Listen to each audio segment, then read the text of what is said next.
knowledge and possibly fake news about triathlon racing. This is not for the faint of heart. If you get offended or hurt by what is said, please stop listening and go listen to some uplifting meditation music or just go work out, then try again.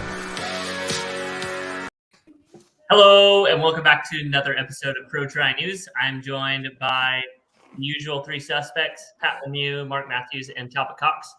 How's everyone doing? We'll start with Talbot Cox, dressed to the nines.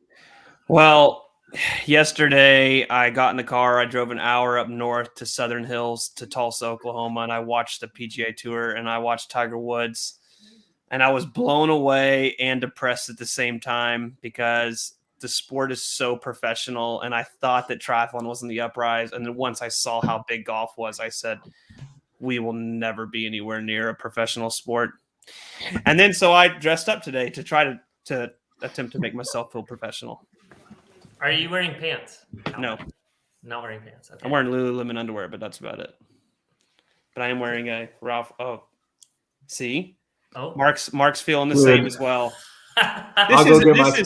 This is a great announcement as well. If you're listening to this, you can actually see how incredible Mark and I look on YouTube. We are on YouTube now. Make sure you watch the YouTube as well. So there you go. What about Pat?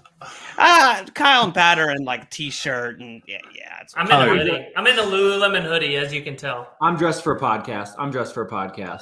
As am I always. Yeah, I'm all right, guys. I did 2 nights with different groups of friends, Friday, Saturday, and I've been fresher, if I'm honest.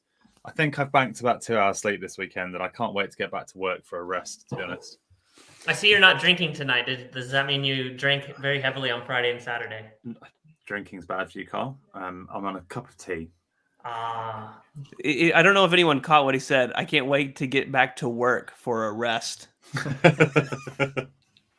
I just hope my boss doesn't listen to this show. There's no way my boss listens to this show. Who are we sponsored by, Kyle? We're sponsored by Inside Tracker now for the next 7 weeks. So Inside Tracker is a great way to get your biometrics measured and help take your training to the next level. It'll give you all the metrics that you've been looking for as far as, am I low in vitamin D? Do I need to go outside and get some sunlight, go actually work out outside rather than sit on my Wahoo kicker and train on Zwift all the time? Or do I need to go outside and go for a walk? Am I low in some iron? Do I need to start incorporating a little bit of red meat into my vegan diet? Or supplements of some sort? Or any sort of supplements. Wait, do we all get access to Inside Tracker? It was originally just one person that got access, but if all of us need access, we do have a discount code of 20% off. Well, but if you want to start training, be my guest. I mean, I was just going to use it on my wife. She's always going to the doctor. I always had to pay a lot of medical bills, so I was trying to see if that could help out. It dawned on me the other day. This is depressing. I was like, Inside Tracker. Oh, I guess because it tracks what's going on inside you. It just hadn't cottoned on to me at all that that's what the name meant until the other day. I felt a bit daft. But no, Big thanks to them for helping us out. We love it. That's perfect. So Talbot, tell Laura Jean to go to insidetracker.com/ProTriNews. And for anyone on YouTube, if you look at the very bottom, it says this show is brought to you by Inside Tracker. Visit insidetracker.com/ProTriNews. I will. Amazing. I'll actually go sign her up after this. So we had a lot of racing this weekend. So let's get through the 3 kind of smaller races that we had beforehand. We had 70.3 Marbella. Christophe de Keyser won the race.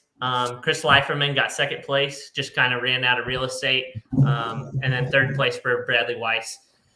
On the women's side, first place was Nikki Bartlett. Second place is Svenja. Oh my gosh. Svenja Toes is what I'm going to assume that this says. Yeah. And then Frederica de Nicola got third. Yeah, so Chris Leiferman was big favourite, but like you said, he didn't quite make the catch. And it's really nice to see Nikki Bartlett back with a win. She's had a very successful career, but she's had a couple of maybe a year quiet or so. So nice to see her back. Yeah, always good. And then 70.3 patty cakes in the south of France. Clement Mignon got first place. Second place was Scott Steinberg. And third place, Mattia Cesarelli. In the women's race, first place was Barbara Riveros. Good to see her back in the winner's circle. Second place was Alexia Bally, and then third place, Ann Reichman. There's a lot of feedback. I don't know if someone's hitting something or what. Someone might have to move their phone away from the computer. Might be the And computer then- away from the microphone. Yeah, or both. And then we also had Ironman Lanzarote. First place, Kenneth Vandendrice, who's a name we haven't heard since the Zwift Pro Tri Series was going on back in 2020. Second place, Matthias Peterson, and then third place, Philip Bake. And then the women's first place was Lydia Daint, second place, Els Visser, and then third place, Elizabeth Where did you guys first hear the name Lydia Dant? I think it was you a couple weeks ago, wasn't it? It was me last week saying Lydia Dant was going to have a great race, and she's bagged her. This is, I think, maybe only her second professional race. Yeah, I think it's her first year pro. Yeah, so she turned pro last year, and she's bagged her first Ironman win, and she was just pretty convincing all day. And Els Visser is a very credible, good professional athlete, and actually her time in comparison to the men's was really very solid. So, big up Lydia Dant on a very impressive first Ironman win. Get out some good points. So the other two very big races we had was the Challenge Championship in Samarin. Saw Gustav Eden return to his glory despite having a flat tire in transition coming out of swim, and aired up his tire in T1. Second place was Richard Varga, and then third place was Thomas Steger. Do you guys think that this race further solidified that Gustav is the best over the middle distance? No, because the depth of field just wasn't there this weekend to assess that. So, with all due respect to the podium, I don't want to take anything away from Gustav. Obviously, he, like I said, he's the biggest threat, but we can't be looking for too many conclusions after a race like this. Mark, would you agree? Yeah, I would. I mean, I like him. He looks very good. But don't forget, like, it was only this time last year-ish when he got beat time-wise by Jan Frodeno at the Collins Cup on basically the same sort of course. But he was very convincing. He just jogged his way to the win. It looked very solid. I was really pleased with Richard Varga. Yeah, Richard Varga's been around this sport for an awful long time, and I was never convinced that he would make the transition to this type of racing very well, based on his aquathlon profile and stuff. Actually, he looked really good. And Thomas Steger's got a hell of a run on him. It looks like he's carrying beer kegs to the shop. We saw a pretty good showing from Richard Varga through mile 6 or whatever in Texas. But there's not many races in Slovakia. He's known as he's really done a lot for the sport in Slovakia, his home country, on bringing juniors up and all that. So he has a little one there. So really, really good podium for him. I know he was stoked. If you watch his finish line video, I mean, he was absolutely stoked with his performance, and he's always wanted to do good there. So hats off to him. Yeah, that's cool. And the women's side, we had first place was Sarah Perez-Sala, who basically led the whole day. Her and Lucy Buckingham got out of the swim together, rode away. But then Emma Pallant-Brown ran 7 minutes into Lucy Buckingham to take second place. Lucy Buckingham third. We all said we'd have bet our houses on Lucy Buckingham making a podium last week, and we would have been safe, as we pretty much always would be with Lucy. And then it rolled down to Fenella Langridge, I think, came in fourth. Women's race was less maybe exciting. I thought between Lucy and Sarah, I thought it was a 20-minute draw for all. They looked like they were playing hard and fast with that, but didn't make any difference. They were both riding beautifully. What do we think about Ash Gentle just not really showing up?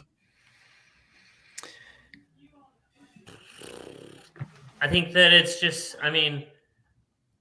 we've seen Ashley race at the high level, but we haven't seen her race against some strong competition, and this was a little bit of some strong competition in Europe. So I guess we'll see how the year progresses with Ashley racing at the middle distance and go from there. Kyle, would the assessment also be here? Now we've got a couple data points, right? We've got Miami, which was like a very punchy ITU style course, and then Oceanside, and now in Samarin, it's just like big time power on the pedals for, roughly 2 hours. And the style of the bike is much different, and then subsequent run performance off of that. So maybe she's just not as dialed or honed in yet on that 80 kilometers on the bike. And the conditions were pretty brutal as well. They mentioned today? They mentioned the current in the Danube was pretty tough today. And then they also I don't think it has anything to do with conditions. I think it's the overall result in the last 3 long distance races. I think it might just take time to figure out, or I'm sure her and her coach will go back and assess training, different training methods or things like that. I think everyone here knows that Ashley is an incredibly talented athlete with a strong bike as well. So it'll be interesting to see what they decide to do after this race. So let's dive into Chattanooga. Sorry, I had to go and tell Kat to shut up because she's talking loudly on the phone and she doesn't realise this is the most important hour of the week. So I've just squared that away. Unreal. Who's she talking to at this hour? I mean, exactly. Who knows? You guys, I got the same problem. I can hear Gwen and Stanley playing hide and seek, and Stanley's locked himself presumably in a bathroom, and Gwen is asking him, "Can you just unlock the door so I can ensure that you're safe?" And Stanley's yelling from the other side, "I'm being safe." And, Gwen's like, "I don't necessarily believe you. Please unlock the door." So we've all got our own, background noise issues. We're not, Kyle, one day we're going to be in a dedicated studio space. But in the meantime, there's some noise on the periphery that we are trying to balance. Oh, gosh. Brilliant. Well, 70.3 Chattanooga was no shortage of excitement. First place was Jason West, his first big victory, I would say, from him moving over to the middle distance. Second place was Matt Hansen, and then third place, Rudy Von Berg. What do you guys think? I need to make a formal apology to Jason West. I am sorry. I doubted you. I thought best case 4th or 5th. And Jason really proved me wrong today. So I'm so happy for him. This was a really beautiful win. I know we can probably get into some talk about the bike situation, but regardless, he was one of 5 in that group, and he made it look easy. I mean, his run was phenomenal, wasn't it? He really, really ran away with that. Like, he was comfortably the best runner, and he basically got off the bike in touch with Matt Hansen, who, is a very, very good runner. It just got smoked. I think what Pat's alluded to, I found watching a little bit difficult. I always do when they're only using one half of a single lane highway. You have riders, motorbikes filming alongside. If you're behind that, i.e. your second, third wheel, and there's 5 motorbikes alongside riders in front, even though you're not directly behind, there's no way that group's breaking up. Can you think of another race where Matt Hansen and the likes of Jason West are getting off the bike at the very front, the front group? Like, I can't remember the last time Matt Hansen got off the bike at the front of a race. Well, I can't. I think that you can literally go back to the Chattanooga Ironman episode with Joe Skipper, Sam Long, and all that. I was out there on course, even chatting with a friend of mine who shot media today. That race should not be a professional race. The bike course is an absolute nightmare. It has local traffic on it. You're assigned to one side of the road. I just don't think that it should be a professional course. Amateur course, incredible. I mean, beautiful city. The community there is absolutely amazing. Thankfully, the North American Championship does rotate and move, but don't think that the professionals need to be racing on that course, in my opinion. It's just, you have to take into consideration media these days. So the course has to be built around media. Yeah. Sounds like Pat's boys got out of the bathroom as well. That somebody was found. I'm not sure if it was Gwen or Stanley, but somebody's been located. I don't think the course works. I don't think the course works. I think you can't have a single lane bike course and film and race on it at the same time. It just doesn't work. Like, I think the women's would have broken up more as well. Like, if you've got a female you're in front of and a massive motorcycle behind, if you're behind them both, the entire lane in front of you is covered by moving air. You'll get the draft is huge. The other thing too, Mark, and this is, we had this conversation back when, Talbot, you remember Ironman Coeur d'Alene, right? It was the same thing where it was even worse, right? Because it was two-way traffic on one lane. Yeah. But I was watching Jason West when they're filming him leading the run. I couldn't tell as a viewer where he was supposed to be going. Many times I was like, I don't know which way the course is going. So we're not speaking about the bike here, but I think this does expose again probably the course safety concerns that I do have sometimes. Yeah, there was a hell of a close pass as well on the bike was it Gillespie that came through, and Yeah. he tanked through, and then Steve McKenna jumped right on him. Steve McKenna is he doesn't draft. I'm not saying that because was he not the one that tried to do a pass in Oceanside and then couldn't pass and had to back out? Yeah. Like he seems to fall foul to the rules rather than like understanding when he can pass. But that was dodgy. That looked between. So then you've got a single carriageway. You've got a rider being overtaken, the rider doing the overtaken, and a motorbike filming him in a width of 3 meters, 3.5 meters. It's just a little bit sketchy. We're back in the same situation that we run into with the ITU courses, right? Where they're just trying to fit a little too much into a small, too small of a road, I guess. But like Talbot says, though, this course exists because it's a beautiful age group course or a pro course pre all these motorbikes, cameras, and the professionalization of the sport that we're seeing. Yeah. So it's potentially we have to review which courses are suitable for this professionalized coverage. And then they're the ones that get the American champs, all that kind of stuff. Possibly. Agreed. And then not only that, this you got to take into account. This does have the current assisted swim, which is harder for people to break up. So they do come into T1 as a bigger group. Hence, that not saying that Matt's not a good swimmer, but a lot of these people are all going to be in that group. And just like what Mark had said, it's hard for people to get away during times like that. Yeah, good spot. Yeah. And then in the women's side of that race, it was a 4-horse. No, it was a 3-horse race, wasn't it, really? The front of the bike, I mean, Holly went that she got ridden up to. Jackie Herring, Paula Finley, and then Holly Lawrence in that order finished off the race. Now, we always like Jackie on the show. I think all of us know Jackie. Hugely popular and lovable athlete. And so we love to see her win. So kudos, Jackie. Yep. She rode really well as well. She rode aggressively, and her and Paula ended up dropping Holly Lawrence, but Holly ran pretty solidly to take home 3rd place. It was a good women's race. Like Jackie Herring and Paula Finley stepped out into the run course together, ran through the first chunk together, and Jackie just turned the screws on her. And Marinda Carfrae ended up 4th. Is that correct? 5th on the day. She got caught by Leslie Smith in the closing case. Okay, wow. So there was still a great race, even though they were minutes back from 3rd. 4th on its own was still a great race. Mm-hmm. Yeah, fantastic race. Yeah, and cool. Leslie had the fastest run of the day, running a 1:17. So okay, nice. Wow, That's Leslie. Great. Yeah, I mean, obviously, if you don't know about Jackie Herring, she lives in Madison, Wisconsin. Mark, Madison, Wisconsin. They've got winter 9.5 months of the year. Really? I'm presuming that Jackie's already ridden thousands of miles this year, and I bet 80% of them have been done on a trainer.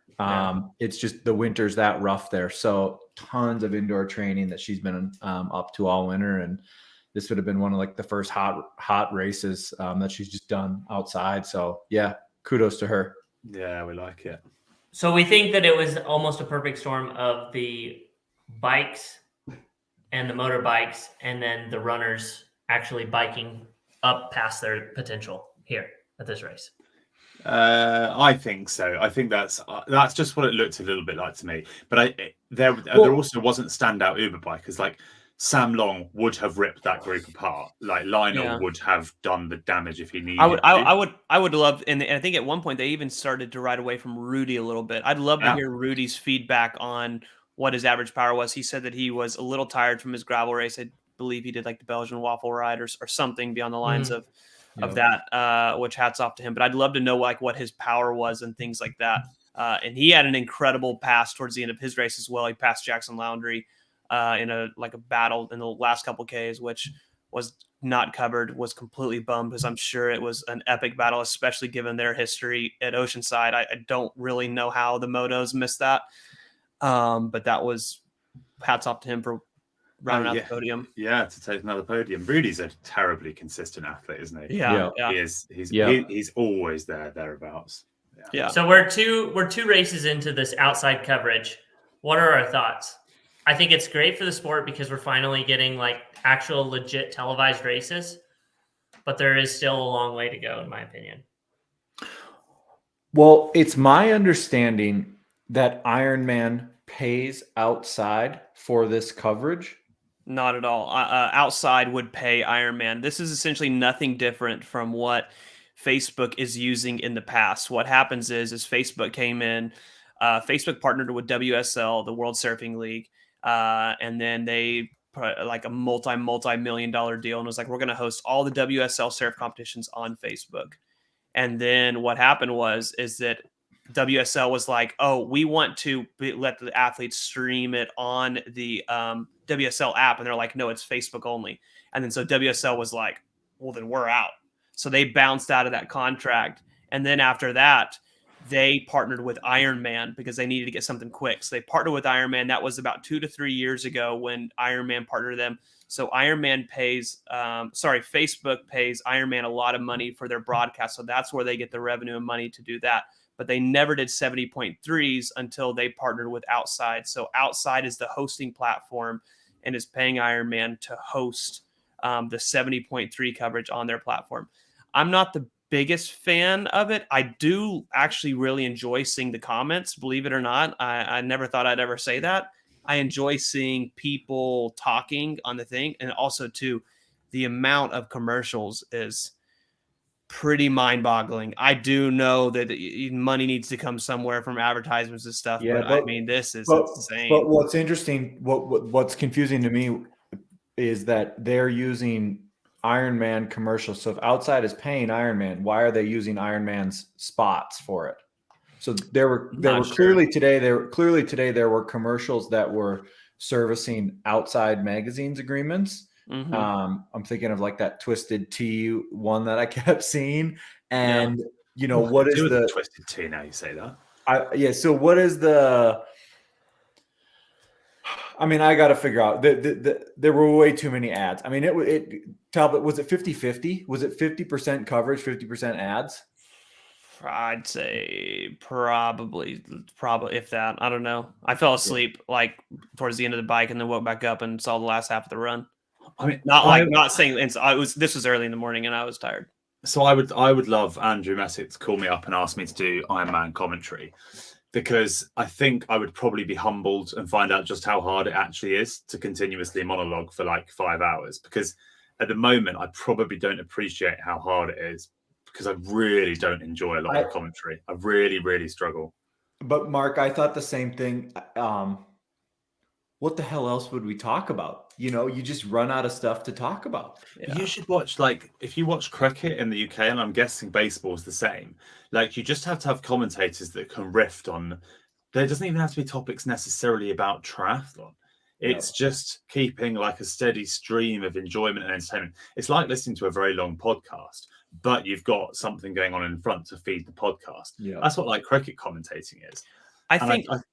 Go on. I think one thing that can really help that everyone is not looking at is they need better graphics and timing splits on the right side of the screen. And not only that, you only get those timing splits from more timing mats. So why are they not going to Sports Stats and saying, look, we want to double the amount of timing mats so we can get more updates? That is mind-boggling to me. Because it's more expensive.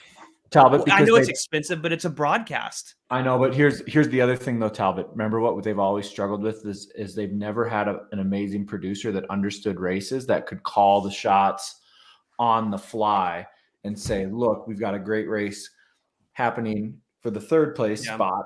Let's move back to them right now. And it's really got to be that person that can call it on and make game time decisions on, hey, where are we going to move these motorbikes around to? I couldn't agree more. And even if there were infinite motorbikes, it's calling and saying, okay, look, we've got a fantastic race. Like Trevor Foley's running up through the field, drop a bike back. Let's follow him coming up through. And then it's understanding that. And obviously, if there were more timing mats out for the run, you could probably figure out where those battles were happening. But ultimately, I think it goes to, and I want to be very sensitive to the fact that, I understand all this stuff costs money, but there's a producer that probably needs to really to own that space and go, okay, where are we moving around on the field of play? Yeah. And not only that, we're not just hating. I mean, we are all incredibly blessed that we are even able to see these races now. 2 years ago, you couldn't even watch a 70.3 out of a random race in Europe that some big partner would sponsor, and you'd see Jan running in a VIP bib. I mean, we're getting to actually watch these 70.3s now. And so it's just, how can we make them more entertaining? And I guess the big, I'm excited to watch the PTO events, not just tooting their horns. If anyone knows how to do a broadcast, it is them. So I will be incredibly intrigued to see how they do in Canada. And they're not perfect either. They botched the Collins Cup, in my opinion. That was miserable. And so they'll make up for it somewhere else. Did you not enjoy the Collins Cup, Pat? Oh my God. Don't get Pat started on the Collins Cup. I'm ready. I'm gonna look when it's on August 21st or whenever it is. I'm gonna tune in the morning with an open mind, and I'm gonna start from scratch there. Water under the bridge. Talbot, I think it's fair to say that we can provide some critical feedback on the coverage today, but being able to simply just go to outsidetv.com or whatever the website is and watch the race for free is a massive step in the right direction for our sport. Yeah. And then lastly, you do see the comments, why don't they hire the Super League media team or the World Triathlon media team? And I'm sure we're a beaten drum when we say this. It is a completely different game when you do a looped course. Go look at the Daytona coverage. It's around a circle. It's so much easier. Super League around a circle. Not only that, the World Triathlon League, it's the same athletes that race every weekend. It's so controlled. It would, I think, what you said, Pat, it would be very helpful if Ironman was to maybe bring an expert in, someone like a super fan, like someone like Jordan Blanc, or someone that could help educate, or whether they were in the calling trailer to be like, this is what's happening. Mark Matthews, we aren't going to get him to commentate, but he can tell the director calling the show, look, Matt Hansen's had an incredible run. Look, Rudy Von Berg and them, this is going to end up coming down to the last couple of kilometers. Go send a motorbike out with them. So, yeah. Whatever. Hot takes. So we got hot takes. Is that all the races we've managed to do? Well, we can talk about the races coming up this weekend. There isn't too much going on. There's Challenge Bolton that has a $20,000 prize purse with 2 slots to World Championship, the Challenge Championship for next year. Outside Vienna, it's supposed to be chilly. I don't know any of the big names in the top 100 of the PTO rankings that are racing. And then we also have Ironman Brazil with 2 slots to Kona. Some big names there would probably be Sarah Svensk, Angela Nath, Pamela Oliveira, Brittany Higgins, Joanna Ryder. And then for the men, Mikael de Wild, Igor Amarelli, Felipe Santos, Andreas Jung. This extra world champs has led to some very not soft but unstacked Ironman fields in Lanzarote this weekend, Brazil this weekend. Because what we saw when they did the selection for the they changed the way you qualify for Kona, so you have to basically win an Ironman or come second. Then we saw all the pros spread out and go to all the races. So in every race, there was always a good name. Yeah. Whereas because they've given out all these slots in St. George and everyone's tired after that, we've just had 2 weekends of not easy by any means because the standard of Ironman's come on. But yeah. But Des Moines is shaping up to be a pretty good race. I will say that. So now this would be like an early hot take, Mark, but I'm going to question you on this. So would we prefer that we do a race like we have another in a non-double championship year? Next year, there's going to be, imagine just another race at St. George, but it's just Ironman St. George, but they're going to give away, again, they're going to give away 8 slots. Would we prefer to have a championship level field where everybody's at and they're going to go, if you get 9th, you could potentially earn a spot? Is that what we'd rather see versus, that's what I'd rather see versus these, a race in Lanzarote that's lightly attended or Ironman Brazil that's lightly attended? What is the long-term solution if you could wave your magic wand? Well, I think I actually think they're doing quite well, these 1 or 2 slots, because we have so many good athletes now. Yeah. But if you hadn't soaked up all these slots because it's all been rolled over from COVID, then the 2021 champs just happens, gives out 15 slots deep or whatever. Then I think all those Lanzarote races, suddenly you have 1 or 2 big names at each, and we have a constant stream of talk about things, which is what Ironman needs. So with the sport needs, it needs constant attention. So I actually no, Pat. I don't want an 8th place random race because it's just like a mini preview of the world champs. That's for me. You got to admit, there's no interesting races outside of Frankfurt and maybe a North American Cup or championship every year. I mean, it all comes down to Kona. Ironmans. Yeah. I mean, you might see one or two people go head to head, but we've just been fortunate with COVID that we've been seeing stacked start lines. Prior to that, you never saw some very beefed up start lists outside of Frankfurt. Frankfurt was always the pinnacle of anything outside of Kona. Agree, it's always the big one, but there's, we've had some great races in like South Africa for a long time. There's always been good fields there, but I know what you mean. Frankfurt's like on the Ironman calendar, the next thing, and there's Roth, of course, as well. Yeah. I personally would like to see them lower the amount of pro Ironman brand races and then just pay deeper at all of those. Versus us having freaking 570.3s in one weekend is kind of. I think brutal. it's the problem with that is the way they generate the prize money from the host towns, etc. It becomes trickier because then you're asking a few races to put up a lot more. But I don't know. Yeah. With potentially, but then you could take that money that you put from all of the races that you don't have pro races, set aside a chunk of that for the pros that do race at the bigger races. They just need to leave it. They just need to leave it how it is, because once there's 5 PTO races and all the key players are eyeing the big PTO races, it's going to work out. So you just need to be patient is what you're saying. Yep. In my opinion. Patient. All right. One last 70.3. How do you say this, Mark? I'm sure you've raced there before. Crotchjaw? Is that not a Kraichgau? Kraichgau. Oh yeah, Kraichgau. $30,000 prize purse. Laura Phillip is on the start list. If she's racing, I'm not sure, because she's also going to be racing Ironman Hamburg in a couple weeks' time. She's 2-time champion here. We also have Nikki Bartlett on the start list for the men. Clement Mignon. He races a lot, doesn't he, by the way? Clement Mignon's on this start list as well. We talk about Clement every week. Jesus. He gets a lot of race preview love. 100%. Shout out. And actually, he's quite consistent.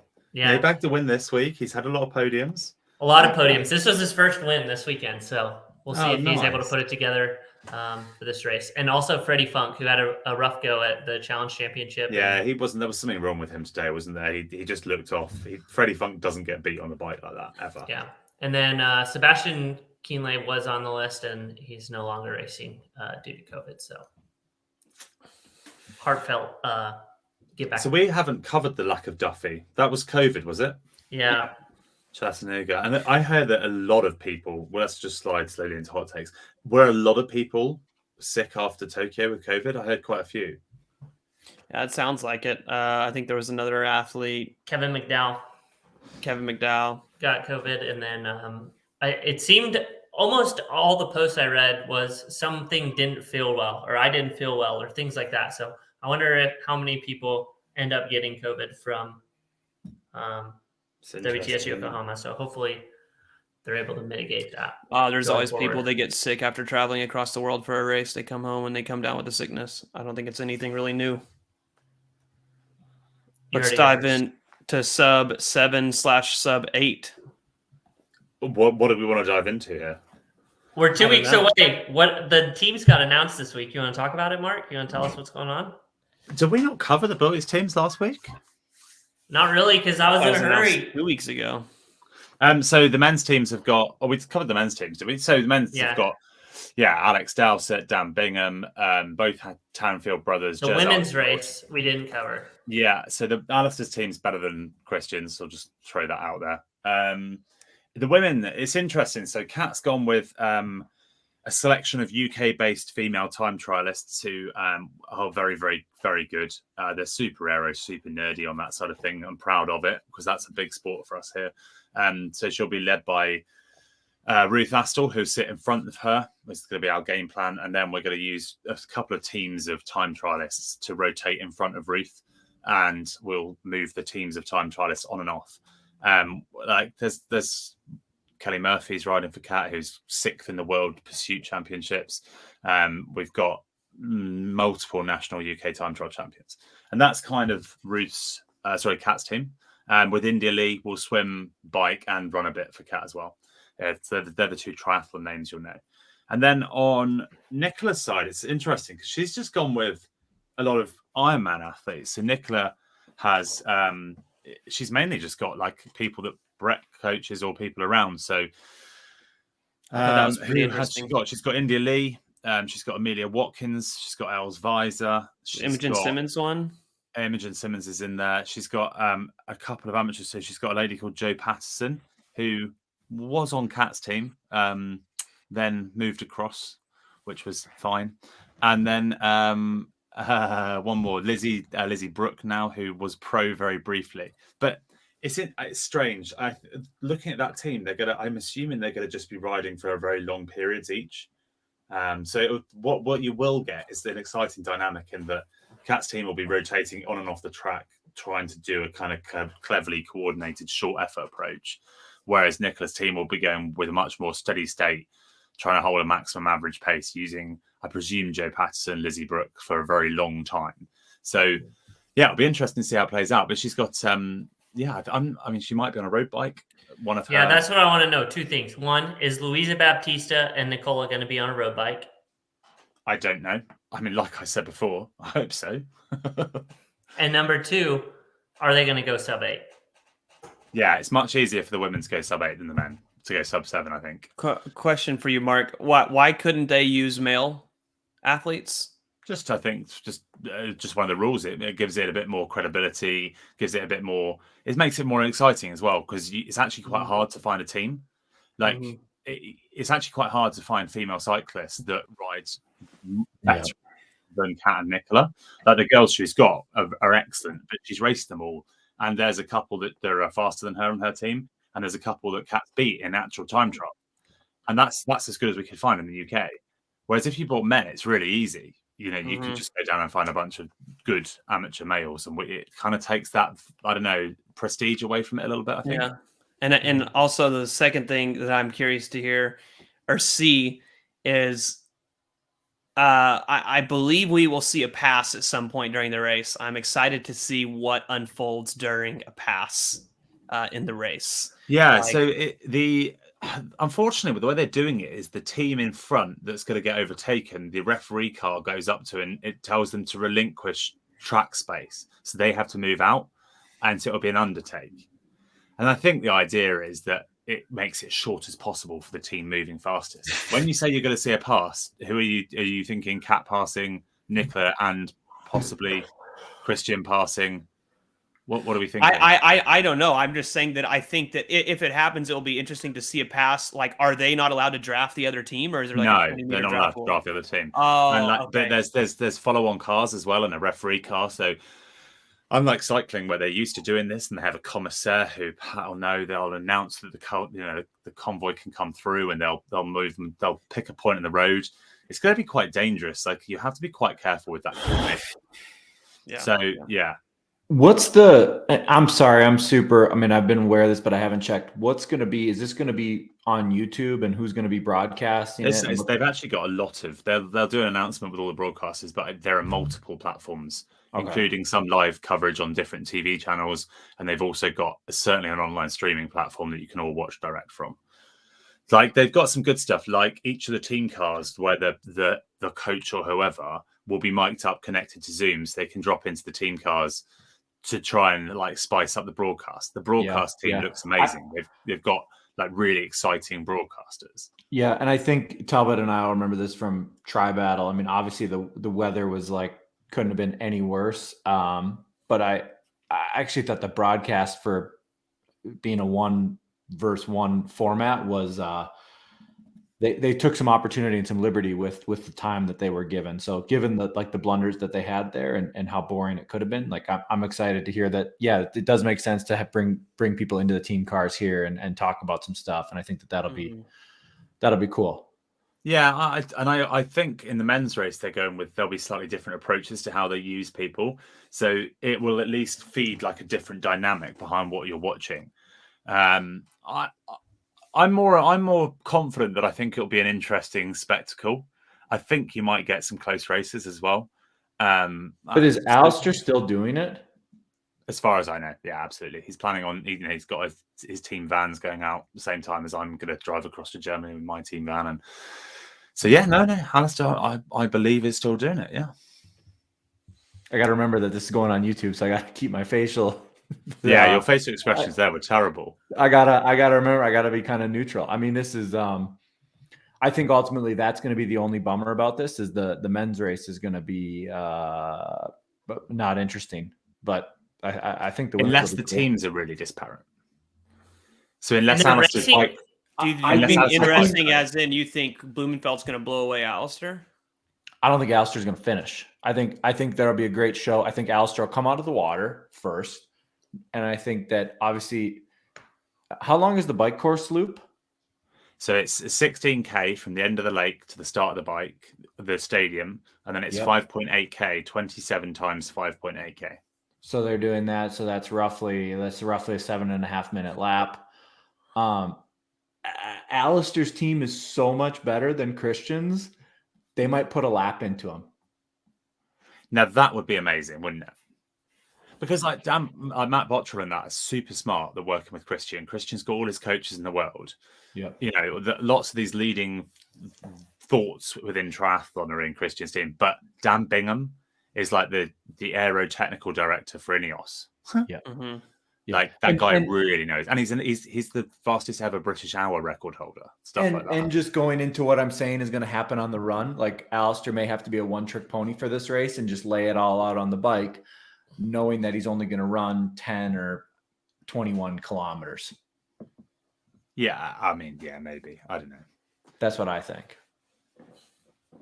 Yeah, I I'm didn't going even to try not to be such a romantic about Alistair again. You know, I would love to see him win something huge. So I'm just not going to. I'm going to go with the form book for once. And the Yeah, form I guess book my says my it's thought history. is like you don't pull out of Ironman World Championships unless something is wrong. So this isn't me like I'm not bagging on Alistair here. I've got a massive amount of respect for him. I'm just saying that there's like it's a just, legit medical condition going there's on. a legit that medical needs- concern yeah. that I have. Thank you, Kyle. Yeah. That's fair. Right, what's Um, this next hot take? 41 million in economic positive impact for St. George. Yeah. So Yeah. I threw this in there. I read a whatever the local paper is in I don't remember what the county is in St. George, Washington but County. Washington County, but they just wrote a report on the economic impact that the Ironman had, and they placed the value at $41 million for the community. So I thought that was fantastic, and the paper, you know, really had great things to say about the event and just the how on a world stage it presented St. George to a really wide audience, and then also more granular, like what did it do for hotels, restaurants, etc. And so I thought that was really cool. And then, you know, obviously that's a very meaningful number. And for some reason, maybe even if it's inflated by a factor of 2 and you go to 21 million, still fantastic for what was brought in. And all 4 of us obviously played a part in that. And Nicholas, Daniela Rife, I mean, 5% of that was her bar bill at the after party.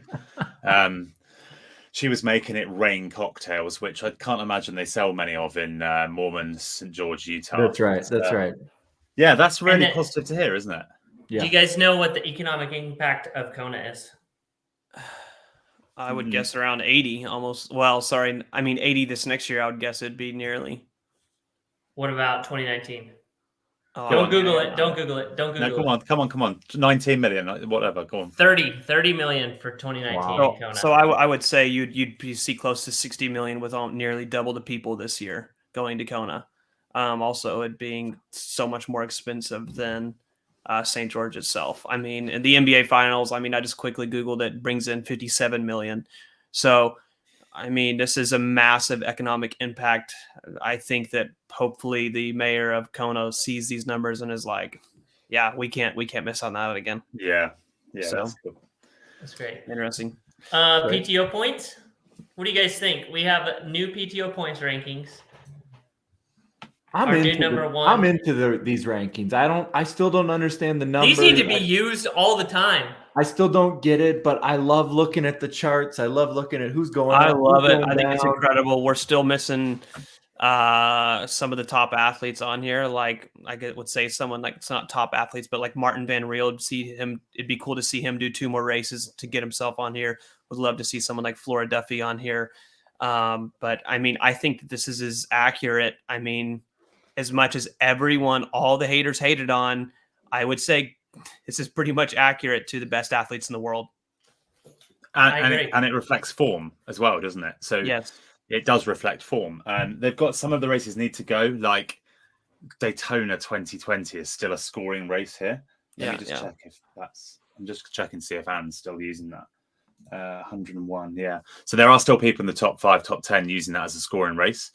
But otherwise, I'm agreed. Like, we were such skeptics at the start, but the more data they have, the more races they seem to be able to put down, the more this balances out. So when you glance at it and you look at it, you're like, that's pretty much right. Like, the top 10, those people are all in the top 10, sure. Yeah, I think it's excellent. And not only that, if everyone remembers in 2020 or 2021, I think Laura Phillip was, I don't want to say cherry picking some races, but raced some Ironman events with not stacked start fields. You won't be able to dodge the big races this year, especially. I am 100% support of the bonus percentages at World Championship events, including the PTO events. That's where you're going to see the biggest starting lines. That's not quite what it is, though. So it's 5% point bonuses at the 2 PTO events, isn't it? And then it's 10% bonus of your best Ironman score. Have they added more bonuses? No, then maybe not. I'm just looking at the 10% for Christian and Lionel. Yeah, no, so that's 10% for your best Ironman score. So you could still cherry pick a race. So you could still go, let's say, go and do, I don't know, Ironman Brazil, Hamburg, and so you can still get a 10% score because that is your best Ironman score. The thing is, they tend to get better points at the World Championship races because people turn up in the best form possible and they do their best possible race. But there will be a bonus at the PTO events, correct? Yes, the 2 PTO events have a 5% point bonus. So the best, I mean, theoretically, you need 1 great Ironman and 2 good results at those PTO races and you're completely untouchable. Yeah. Wow.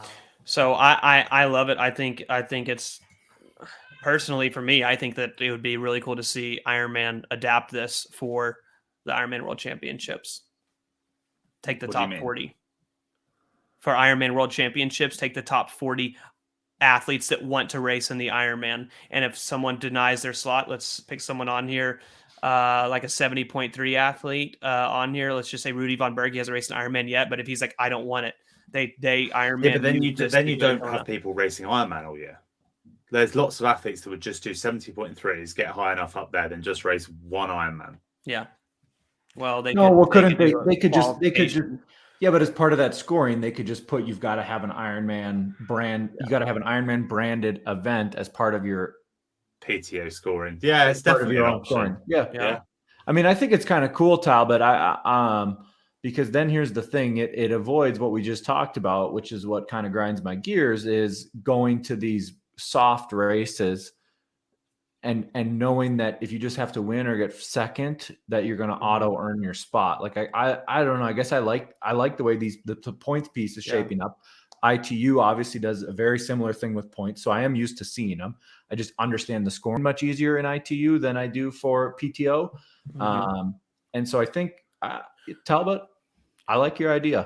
The other thing too is I love seeing the PTO hub, which is PTO's YouTube, do videos on athletes rising in the rankings. I think at the start of this, you saw the lower tier pros or whatever being like, oh, this is just helping the rich get richer. And then you see someone like Sam go from a 250th ranked professional athlete to being ranked in the top 10 now. I mean, it's cool to see athletes continue to work. I know athletes are aiming at this now. I mean, I even recently talking to Eric Lagerstrom, he's like, I want to be ranked in the top 40 or top 50 so I can go to the PTO tour. So I like it. I like it a lot. And then what do we think about the Collins Cup rankings?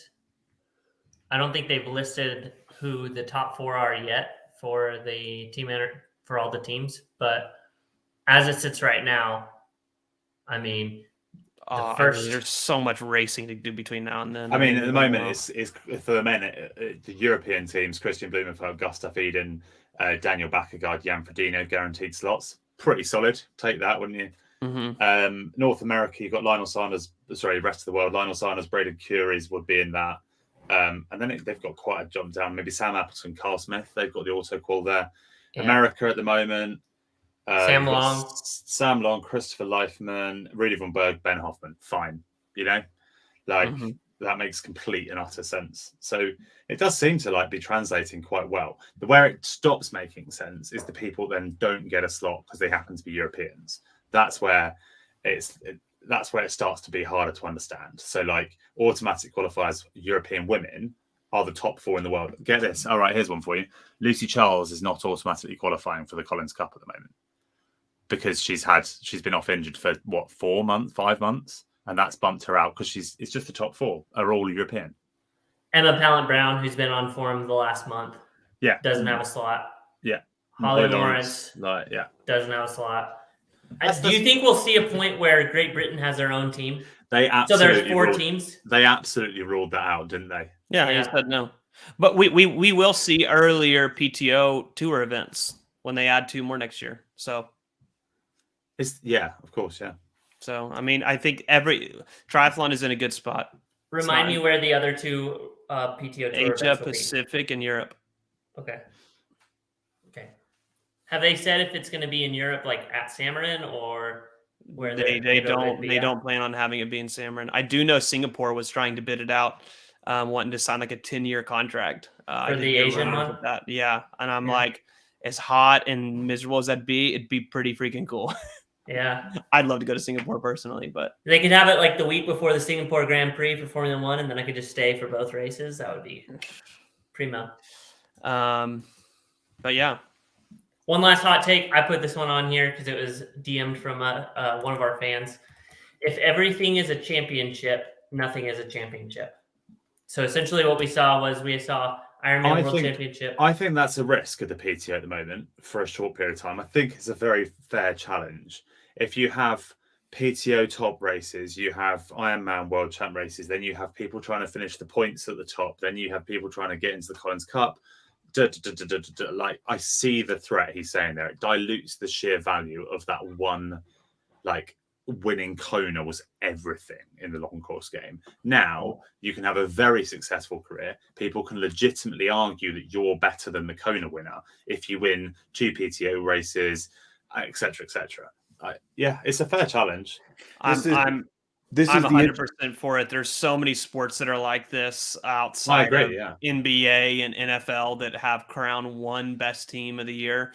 I mean, we literally were just at the U.S. Open yesterday watching Tiger and all them. I mean, it's the end of the year rankings. Who's the best in the world that year? And not everyone can win Kona. I mean, it goes back to the same thought. Like, I'm 100% for it. Are you on the books with the PTO now?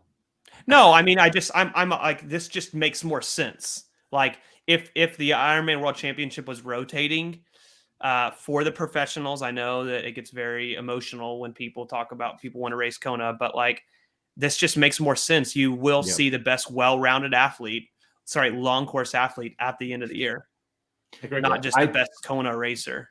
Which usually does, I would say, sorry, Pat, it usually does translate to the best well-rounded athlete, the winner of Ironman World Championship in Kona.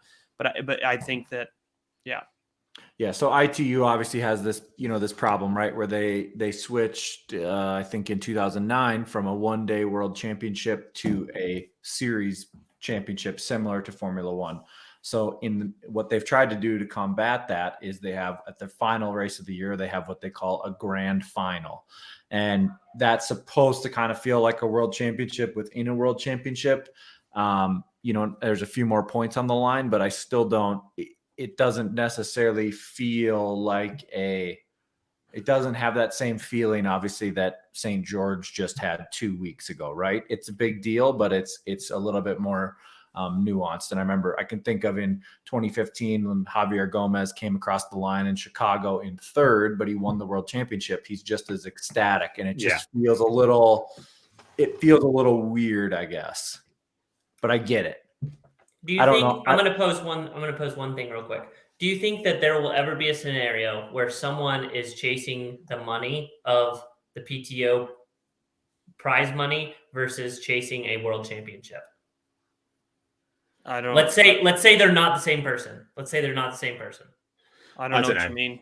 No, I see what you mean. Like, he can either go to the World Championships to try and win a World Champs, or they can sandbag, go to a different race, try and escape some more points, to get the point bonus. We There was definitely that consideration. Yeah, we said it earlier this year. This might be the last truly competitive Ironman World Championship in Kona year that we ever seen depth of field wise. Because I think that a lot of athletes will realize at the end of this year, why would I put all my eggs in the Kona basket when I could just go race the PTO races? I think you're forgetting what sponsors value. I think it'll change over time. They might do, but it won't be overnight. Depth.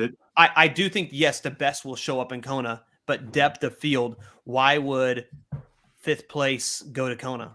If he knows he's not going to win, why would he put all of his eggs in the basket? Talbot, I'm not. I think I'm not disagreeing with you, Talbot. I think it is going to be something there. The reality is that Kona is still just so far in front of what everybody else cares about. Like, just nobody cares who wins PTO Edmonton race yet.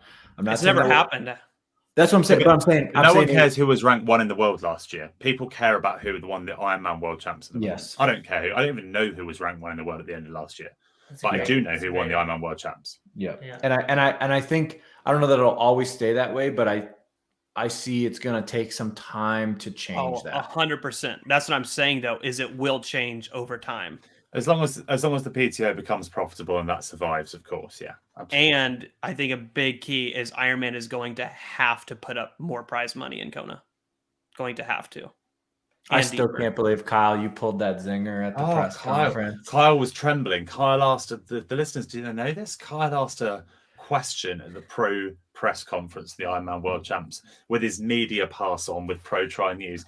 And he was literally goosebumps shaking with excitement. I wasn't shaking with excitement. I was scared for my life because I thought Andrew Messick was going to come off that stage and rip my pro credentials off my neck.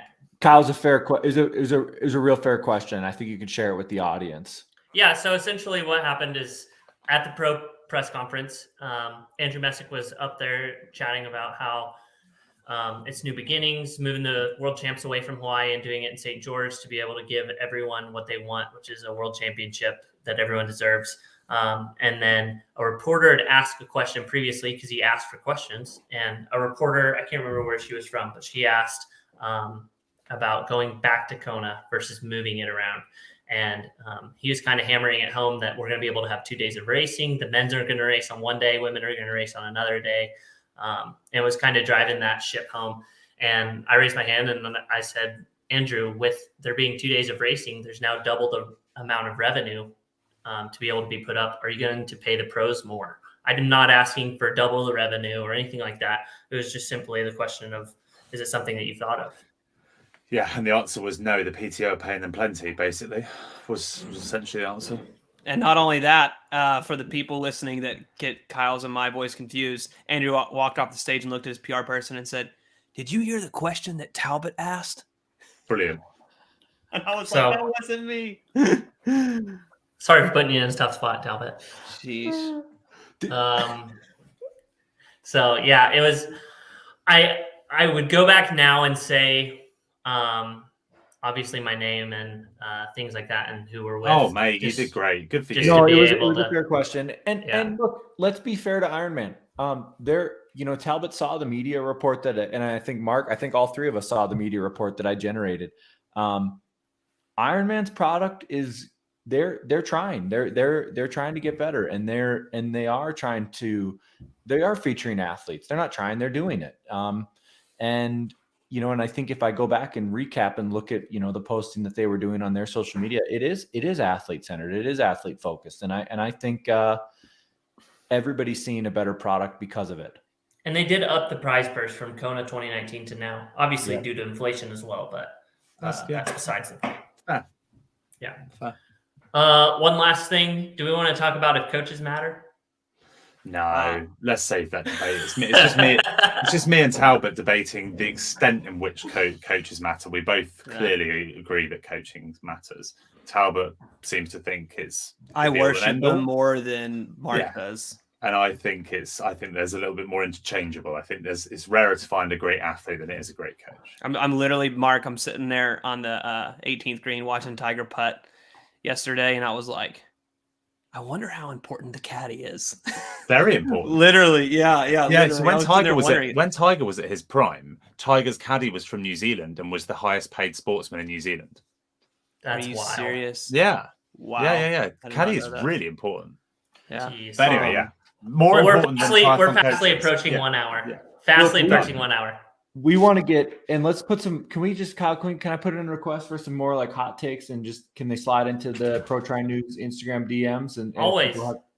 That might be a Always. good avenue because I think we like jamming on these.